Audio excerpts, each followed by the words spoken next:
Gaurkoan gure mikrofonen aurrean, Amane Area dugu gurekin, bera musikaria da, abeslaria eta musikaria, eta datozen minutuetan berarekin hitz egingo dugu musikaren mundu honetan egin duen bidea hobeto ezagutzeko. Beraz, lehenik eta behin Amane konta iguzu, nolatan piztu zen zure interesa musikarekiko edo nola sortu zen zaletasun hori? Ez dut momentu konkretorik gogoratzen, baina egia da musika betidanik egon dela bizitzan, nire bizitzan. Familiak ere eragin handia izan du nigan, nire osaba bateria jolea zen, eta nire aitona akordeoi jolea. Eta orduan bazkarietan beti egon da musika eta beti bukatu izan dugu abesten.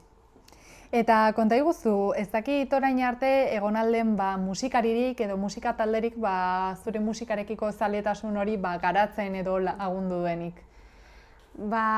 Ni bi talde edo bi abeslari mota beriziko nituzke. Alde batetik egia da nire aitak kotxean jarritako taldeek eragin handia izan dutela nigan, El Loquillo, Danza Invisible, Los Ronaldos.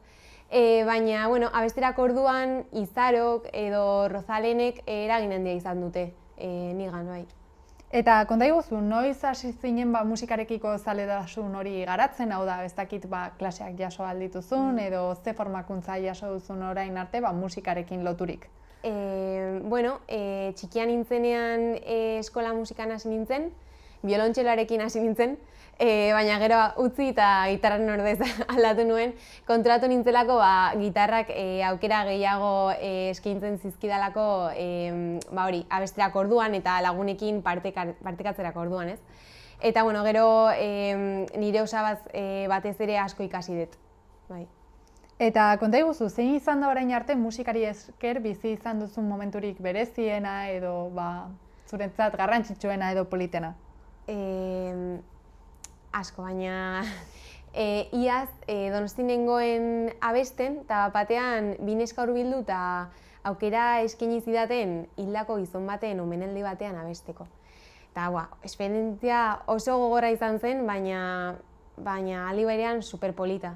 Ez ezagun talde batek zugan konfidantza jartzea eta momentu hain gogor horretan zure musika entzuna izatea, super inkigarra izan zen niretzat eta oroitzeko modukoa.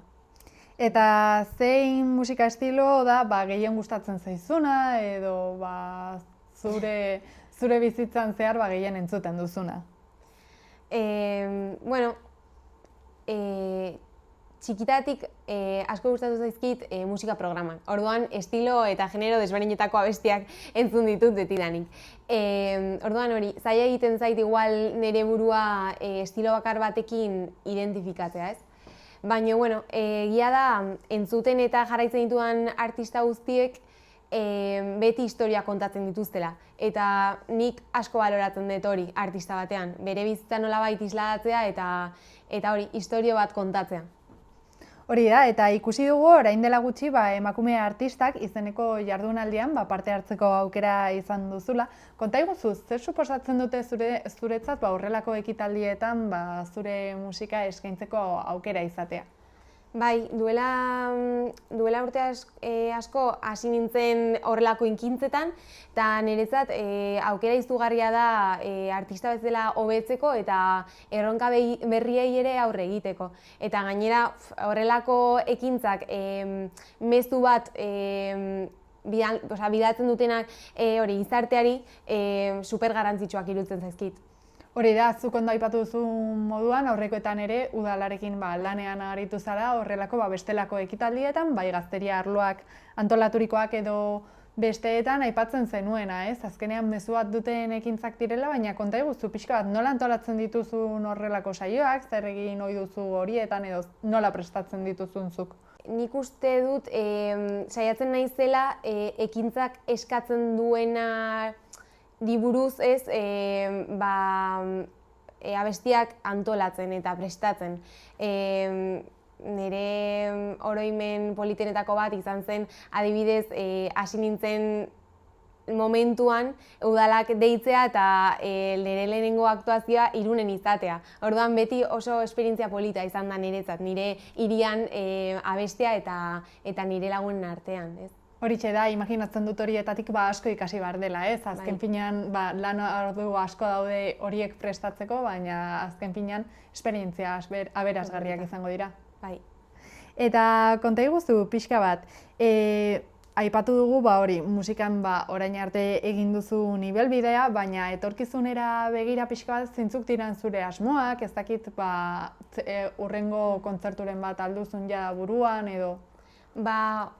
Oraingoz ez daukat helburu finkorik, baina ziur nago abesten eta gitarra jotzen jarraituko dudala, ez dakit etxean, tabernan, kalean, baina jarraituko dudala ziur nago. Igual erronka bezala pixkanaka nire abestiak ere erakustea gustatuko litzaidake.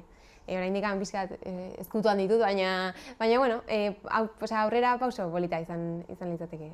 Hori da, eta musikaz bizi nahiko zenuke etorkizun batean edo hobi bezala mantendu nahiko zenuke? Industrian egotea zaila ikusten dut, ez? Baina, neska ausarta naiz eta bizitzak proposatzen dizkit erronkei aurre egiteko preste egongo naizela, uste dut bai.